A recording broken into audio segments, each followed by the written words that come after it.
Hindi lang niya siguro alam kung gaano kasakit maghanap ng kapamilya na patay na. Samantalang yung tatay niya, buhay, maganda ang sinapit sa paghuli sa kanya.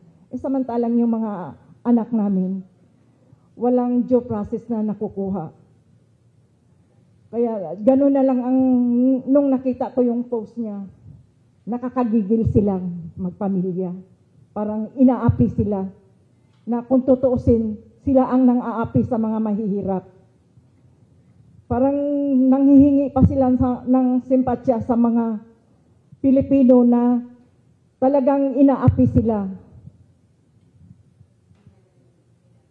Kaya tuloy, idugtong ko lang, ang mga kamag-anak kong mga Duterte sa Mindanao, talagang lahat ng post ko, hindi nila nilike dahil makatatay digong sila.